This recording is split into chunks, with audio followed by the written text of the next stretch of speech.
you. Oh my God. Let me hug. When you get lost, that's a moment. It's important for all of us to understand the role that we play in each other's lives, whether we are strangers or ultimately friends. How are you? I love you. You're awesome. You're awesome. My mom, you're awesome. That's how you make a relationship last, folks. You're probably rolling on this and you're gonna use it, like in the intro. Can I have a bite of your burger? There you go. Do you like my sweater? Like, why wouldn't you want to wear this all the time? It's the little things that just make your day.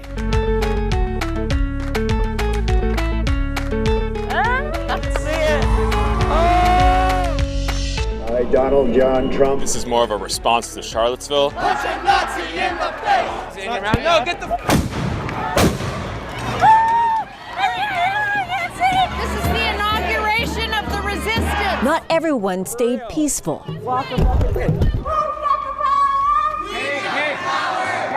Hey, this is library. Lusa. One of the most best memories ever. There was no dry eyes, including myself. I'm really sorry. I'll never forget. Never forget. There's no forgetting the things that we see. The community really sticks together. It's what keeps me going. Appreciate it. Thanks very much. There's still some beautiful people left on this planet. That was inspiring. I mean, that sticks with you. But at least we got each other. Yeah, at least we got each other. Because we've only got 2 minutes, remember, to shoot this entire moment. Be our guest, be our guest. There we go. Now we can start.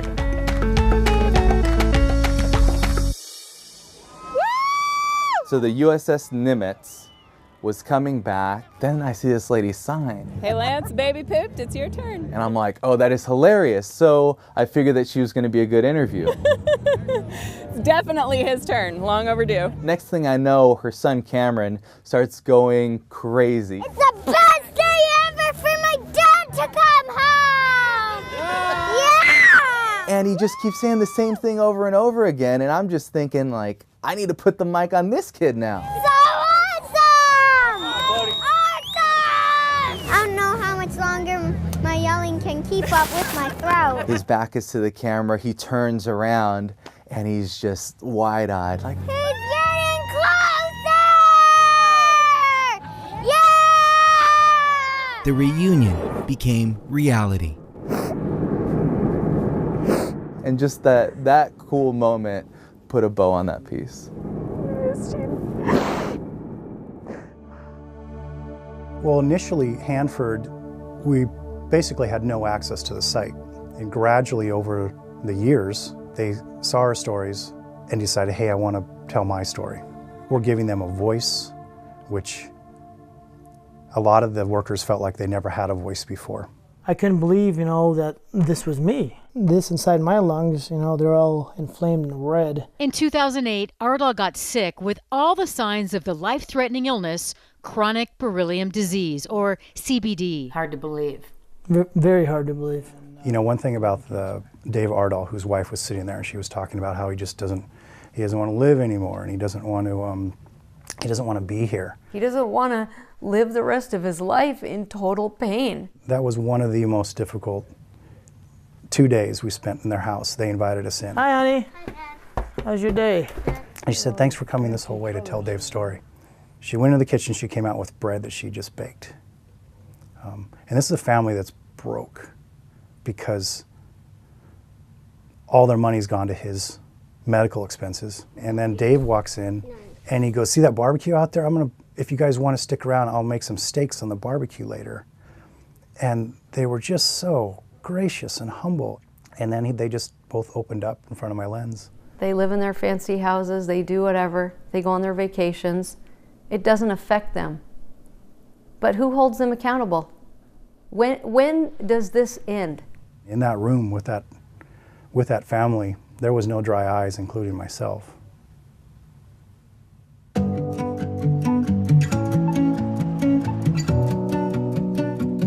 This scene is like a slow-motion horror movie for the people who live here. Their future crashing into the Skagit River and washing away.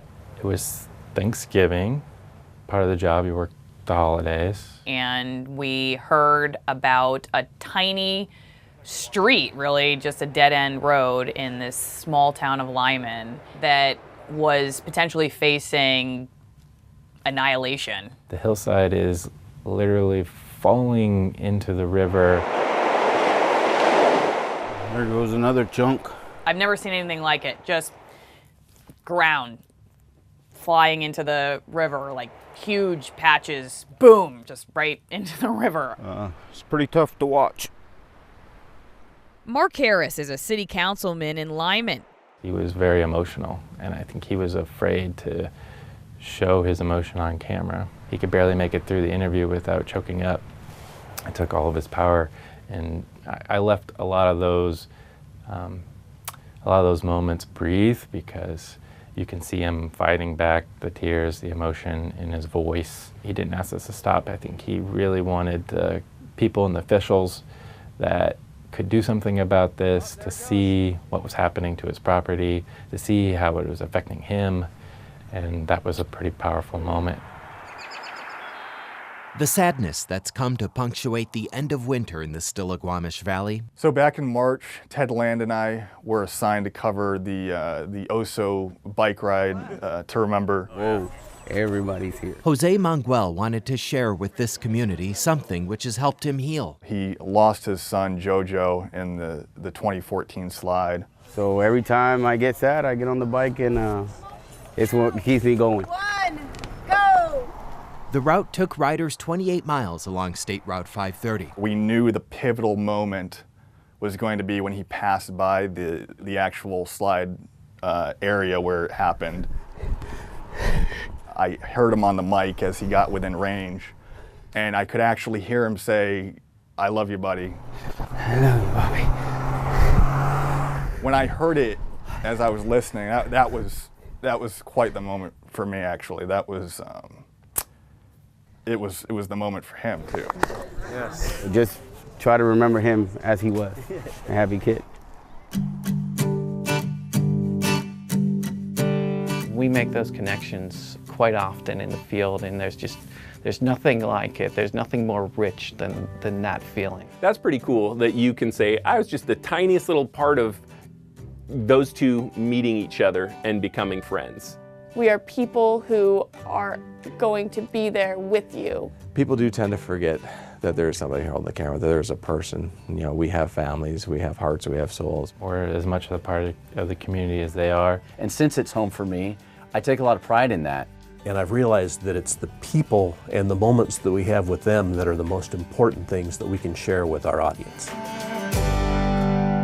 Yeah, I'd love to be married. I'd love to do this in quote unquote the right way. Earlier this year we had a story, Heather Graff and I did, where we followed this woman who she was having a baby. I think it's a big turning point in society that this is becoming more and more common. Lisa was a choice mom, so she's doing this all on her own by picking a donor, but we got to be there with her when she was in labor. It took Lisa more than 33 hours to get that baby out, and Heather and I had to come back and forth like 3 different times. Push, push, push. So how was childbirth for Lisa? So I don't know if you know, but apparently labor is hard. Come on, baby. It was special. A family that's finally complete. I cried, of course. It was so cool for Heather and I to be there with Lisa in such a big moment and to meet her daughter, Sybil. There's no denying a bond between a boy and his dog. He's really friendly. Me and Greg Copeland did a story about little Roman. Oh, there you go. Who is 6 years old and wanted to find a home for this dog legend. That's a tickle spot. With kids, you never know what you're going to get. Come here. You're crazy. He's a crazy dog. Oh, that was such a fun story, and we'll remember random things like when we pulled up to the Humane Society, a random cat jumped in our car and was like walking around in the back of the car, and I was like, what do we do? And Greg's like, I don't know. We were taking pictures of this cat that was like back where my tripod goes, and it took us a few minutes to get it out. Yeah, we gotta give him a home sooner or later. I feel like that whole day will always kind of be remembered as this fun, quirky, really good turnout of a day. They found Eeyore laying in the alley, and now the next couple of minutes are crucial. We were in the Tacoma Bureau offices, and I happened to be walking through the lobby near the elevator, and a couple guys were in there, which looked like they had an animal. You can't see it yet, but in this box is a baby peregrine falcon That had fallen to the streets from the nest box that was located on the 19th floor of the building. I'm gonna open this up, open the window, open the back. These guys are just part of the community and kind of stepped up to do it on a volunteer basis. They opened it up quickly, they got the youngster back in there, and it was mission accomplished.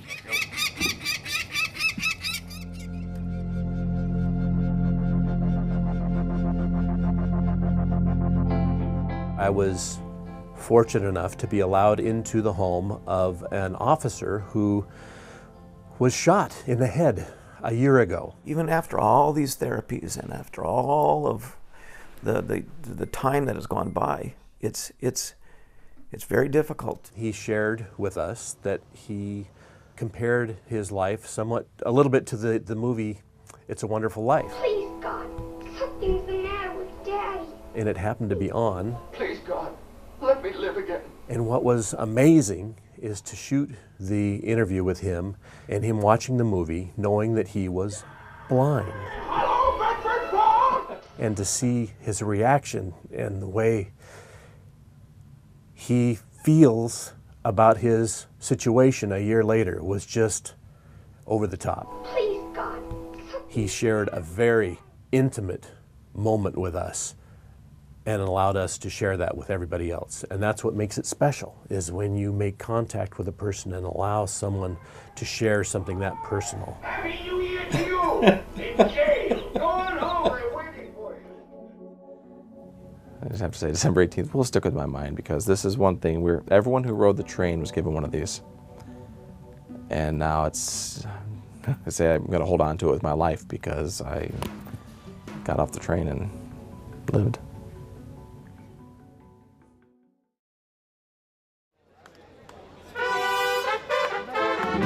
Chris Daniels and I, we had the great opportunity to actually go to the Dominican Republic. Hello! The biggest export of the Dominican Republic, which is not goats, but baseball.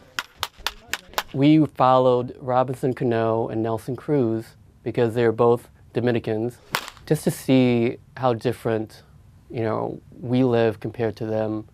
It was an eye-opener. We have everything available to us. For those young kids, opportunities are limited. All of a sudden I hear all this commotion going on. We found out later it was a rap battle. It was just amazing, and it was like a controlled chaos. And it was, one of the best moments that we ever had there in the DR. I saw a man on the ground, and there were two other medics running with me, and we saw he was, covered in blood. Things had been peaceful all day long until we got to UW campus. I was sent there because it was starting to get a little rowdy. Milo Yiannopoulos, I believe that's how you say his name, one of the champions of the alt-right movement, was speaking there, so obviously that doesn't go over well. And all of a sudden I heard gunshots, and I couldn't believe it. And it happened probably 15 feet from where I was standing. My first instinct was to go towards the crowd, towards the gunshot. I don't know why. Don't tell my wife that. And obviously this is a different scenario because I'm shooting still photos, but you got to get the shot, right? As crazy as it feels sometimes. And I did. What an experience, I think. You heard rat-a-tat-tat-tat, and then it would stop. People would get up and run. Rat-a-tat-tat-tat, people would drop, get up and run. And in that moment, I knew this is going to be really, really bad. Got a call around 3 a.m. Can you get to the airport, get to Vegas? One of the stories that sticks with me is from a couple up near Bellingham. It was absolutely crazy. And when the shooting happened, the two of them ducked for cover under some benches, like stadium seating, and just held each other while for several minutes bullets were fired all around them into the crowd. They told me they dialed their daughter back home in Washington State to tell her, there's a shooting going on and we just want to let you know that we love you. The worst ever.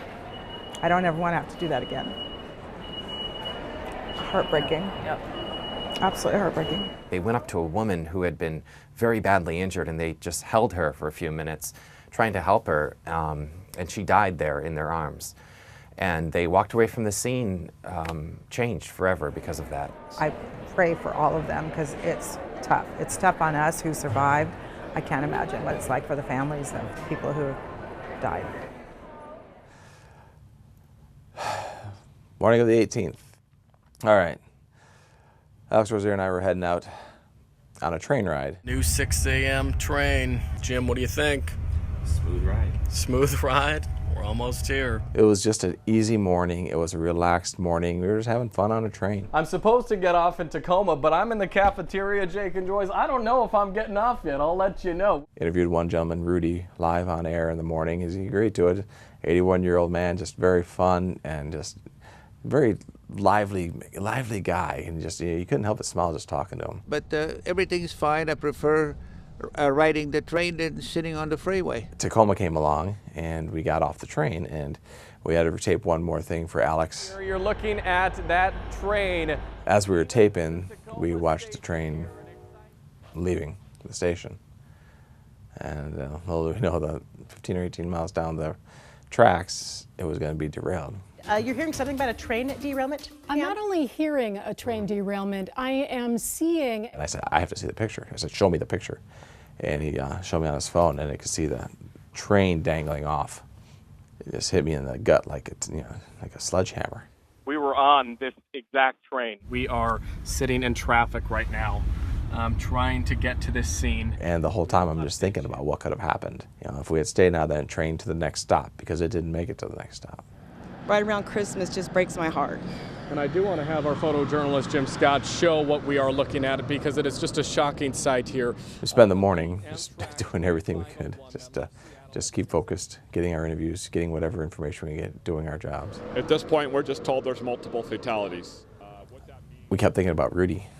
Both Alex and I were thinking about Rudy because he's just such a nice guy. And we don't know what happened at car 3. Didn't know what happened to Rudy. Or the 2 young girls, or the other gentleman that was sitting in front of Rudy. No idea. We talked with them, no idea what happened to them.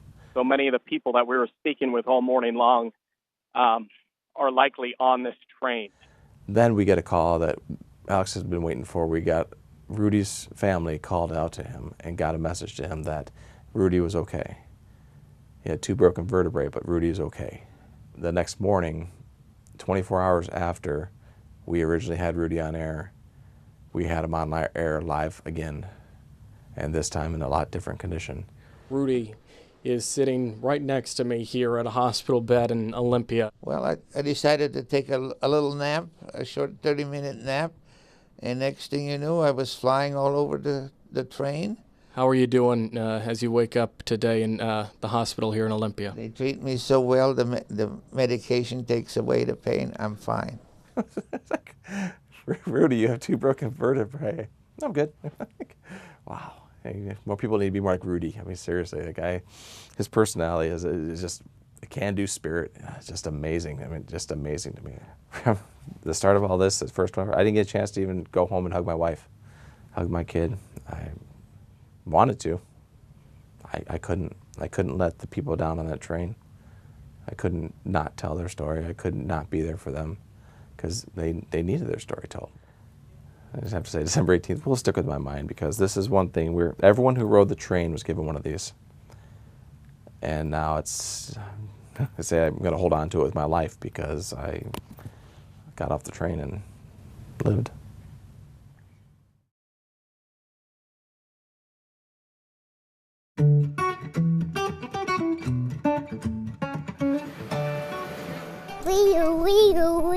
I did this story with Amy Moreno about this little kid who fell into a fire pit and burned, half of his face and his fingers. Yeah, you're a real trooper. Trooper Shane. They would call him Trooper Shane in the hospital room. Yeah, it's my badge, but I'm letting you use it, because you're my partner, right? Yeah. He's just the sort of patient that the nurses don't want to let go. But he had this energy to him that was just really awesome, that he was just running around, grabbing my hand, walking me through the hospital. The kid's the bad guy. Apparently I'm the bad guy. Going into other people's hospital rooms, dressed as a state patrol. Did you already take a picture? I'm always going to remember that story because if Shane can get through such a tragic event, I think we're all going to be okay. Not just a state trooper, but in life he's a trooper. All right, now. What can we do to make this pep rally even more memorable? We are going to introduce you to a brand new segment here on King 5 Mornings. And I went up to the head administrator and I said, hey, we have an engineer who's been at King 5 for 42 years. I want him to get picked up by the students and floated across the thing. And he's like, yeah, we can do that. And I was like, oh yeah. It's called crowd surfing with Jeff. He works hard every morning. As he gets in my camera shot, he turns to me and he does the Queen Anne wave. Certainly reaching new heights. After we do that crowd surfing that morning, I text Chris Egan. Leave it to Doug to call him out and challenge him. I want you to top Jeff. I want you crowd surfing at the big game. He texts me back and says, I don't imitate. He doesn't do it that week, but the next week, guess who imitated us? Egan. Egan's not one to shy away from a challenge. He'll do whatever and have some fun along the way, whether it's running an obstacle course against a couple of little kids or hip-hop dancing. All right, Paul. I'm down. In the video, he clearly disappears out of my sight in the camera. I'm down. And he kept talking. He rallied, man. He kept going. I'm up. He was down briefly, and then he reappeared, and all was good. Until it was over, and he said, yeah, I banged my head pretty good on that. Yes, he was okay. It was hilarious. I'm alive. Back to you, buddy. Yummy. I was in Tacoma for a birthday party for a 2-year-old who wasn't supposed to be here. Birthday to you. It was the youngest premature birth in Tacoma Hospital, born at 23 weeks old. We were there for 141 days, and we walked out those doors so proud because, you know, they said he wasn't going to make it. And I got to participate with the family, and I kind of forgot I was working after a while. I'm not going to lie. I was hanging out and drinking soda, and they didn't want me to leave. They were upset I had to leave because we were having so much fun. Happy birthday! There is so much good in just the day-to-day of my job that I see that keeps me coming back. Happy birthday to you. Hey, Jake. Just way cooler than I thought it was going to be, honestly. Why I do what I do. Oh, I got it! Why journalism? It shows the humanity. I love telling stories. Everybody is connected one way or another. Can't ask more than that. We're all Northwesterners. It's a responsibility and it's an opportunity. It helps you relate to one another. So what I think is next? I'd like to say maybe a Mariners World Series or a Coug Rose Bowl, but I don't know. You dry your gear out, dry your clothes off, and you get ready for it tomorrow. We still need to communicate with our audience what's going on in our community. When people ask, why do you come? For them. I came for you. Why do this? Because I love it.